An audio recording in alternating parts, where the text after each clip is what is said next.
నమస్కారం friends, welcome to MK point of view.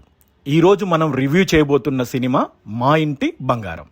Samantha ప్రధాన పాత్రలో వచ్చిన ఈ ఫ్యామిలీ యాక్షన్ ఎంటర్టైనర్ ప్రేక్షకుల్ని ఆకట్టుకుందా? కథ ఏమిటి? సినిమాలో ప్లస్లేంటి, మైనస్లేంటి? చివరికి ఈ సినిమా చూడాలా వద్దా? పూర్తి వివరాలు ఈ వీడియోలో తెలుసుకుందాం. వీడియో నచ్చితే లైక్ చేయండి, ఛానల్కు కొత్తగా వస్తే సబ్స్క్రైబ్ చేయండి, అండ్ ఈ మూవీని మీరు ఎవరితో వెళ్ళాలనుకుంటున్నారో కమెంట్ చేయండి. అసలు మా ఇంటి బంగారం కథ, స్టోరీ ఏంటి? ఒక సాధారణ కుటుంబంలోకి వచ్చిన మహిళ చుట్టూ తిరుగుతుంది ఈ కథ అంతా. బయటకు సాధారణంగా కనిపించే ఆమె జీవితంలో కొన్ని రహస్యాలు ఉంటాయి. ఆ రహస్యాల కారణంగా కుటుంబం సమస్యలో పడుతుంది. ఆ తర్వాత ఆమె కుటుంబాన్ని ఎలా కాపాడింది, తన గతాన్ని ఎలా ఎదుర్కొంది అనే అంశాలపై సినిమా ముందుకు సాగుతుంది. ఇంకా సమంత పర్ఫార్మెన్స్ గురించి చెప్పాలంటే, ఈ సినిమా గురించి మాట్లాడేటప్పుడు ముందుగా చెప్పాల్సింది సమంత నటన గురించే. ఎమోషన్ సీన్స్లో, యాక్షన్ సన్నివేశాల్లో చాలా మెచ్యూర్డ్ పర్ఫార్మెన్స్ ఇచ్చింది. సినిమా మొత్తం తన భుజాలపై మోసినట్టు అనిపిస్తుంది. సమంత అభిమానులకు ఈ సినిమా ఖచ్చితంగా నచ్చే అవకాశం ఉంది.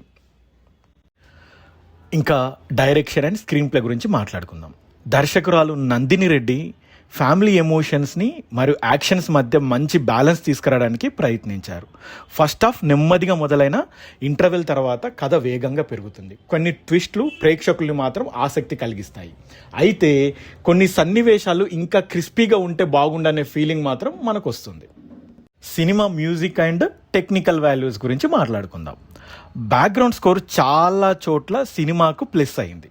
సినిమాటోగ్రఫీ బాగుంది. ఫ్యామిలీ సన్నివేశాలు, యాక్షన్ ఎపిసోడ్స్, విజువల్స్ ఆకట్టుకుంటాయి. ప్రొడక్షన్స్ వాల్యూస్ చాలా మంచి స్థాయిలో ఉంటాయి. ఇంకా సినిమా ప్లస్లేంటి, మైనస్లేంటి మాట్లాడుకుందాం. సినిమా ప్లస్లోకి వచ్చేవరకు సమంత పర్ఫార్మెన్స్ చాలా బాగుంటుంది. ఫ్యామిలీ ఎమోషన్స్ బాగుంటాయి, యాక్షన్ ఎపిసోడ్స్ బాగుంటాయి, and background music, production values చాలా బాగుంటాయి.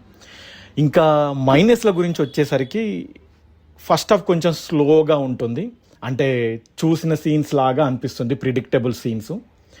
సినిమా కొంచెం లెంతీగా అనిపిస్తుంది. కొన్ని క్యారెక్టర్ను పూర్తిగా ఉపయోగించుకోలేదు అనిపిస్తుంది మనకి.